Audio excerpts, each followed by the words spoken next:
Rakyat nggak boleh bicara, mulutnya diplester, itu malah berbahaya.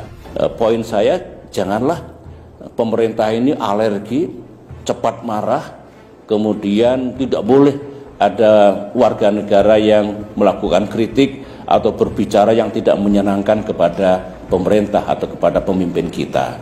Sekaligus dalam hal ini kepada Pak Luhut Panjaitan, sahabat saya juga, mungkin harus mengurangi pemerintah ini mengeluarkan statement yang nadanya ancaman, ya.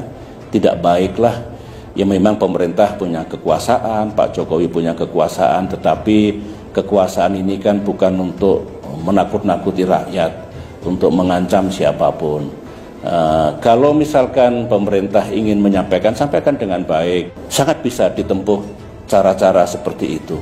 Jadi pesan saya adalah, atau harapan lah ya, kalau pesan dikira nanti berlebihan, harapan saya rakyat punya hak untuk menyampaikan kritik pandangannya, ketidaksukaannya kepada negara. Pemimpin itu kalau mendengar rakyatnya tidak suka, kadang-kadang perlu itu untuk introspeksi gitu ya. Jadi sekali lagi harapan saya, kalau saudara-saudara saya rakyat Indonesia yang menyampaikan kritik, ya kritik yang proporsional.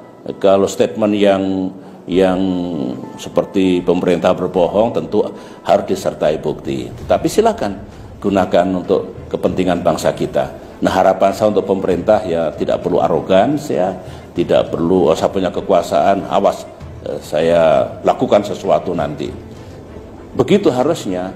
BIN intelijen tidak boleh menakut-nakuti rakyat. Polisi itu malah mengayomi rakyat dan tentu memberantas kejahatan. Jadi bikinlah hubungan yang baik negara dengan rakyat. Itu fundamental. Konstitusi kita sebetulnya oleh para pendiri republik diniatkan dulu tidak boleh menjadi negara kekuasaan, tapi juga tidak boleh rakyat itu di dalam menggunakan kebebasannya absolut. Ayo bareng-bareng, jangan kelewat batas. Kalau itu yang terjadi di masa depan ini akan baik. Dulu saya memimpin kurang apa?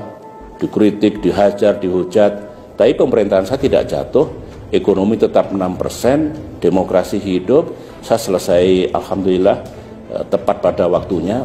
Jadi menurut saya ini juga pelajaran yang perlu diambil oleh kita semua. Dan memang sekarang maaf ya, tidak banyak kritik pada pemerintah, kritik kepada Pak Jokowi mungkin baik untuk stabilitas ya mungkin. Tapi saya dulu negara juga tidak jatuh meskipun dikritik habis-habisan. Cuma yang dulu mengkritik saya sekarang banyak diam, mungkin malu mengkritik mungkin. Tapi tidak apa-apa kok, asalkan ada takarannya. Ada takarannya, tidak kelewat batas dan jangan fitnah. Tidak boleh menfitnah presiden. Tidak boleh. Tetapi penguasa tidak boleh sangat arogan dan niatnya untuk melakukan pembungkaman terhadap rakyat yang ingin menyampaikan pandangannya. Bawa ajalah ke suasana kekeluargaan gitu. Meskipun hukum ditegakkan kalau sudah kelewat batas. Kalau sudah fitnah ya harus kita gunakan. Saya juga begitu dulu. Dikritik 1000 kali, dihujat ribuan kali. Saya masih sabar, tapi kalau fitnah mesti saya bawa ke ranah hukum. Terima kasih. Saya kira begitu dulu ya.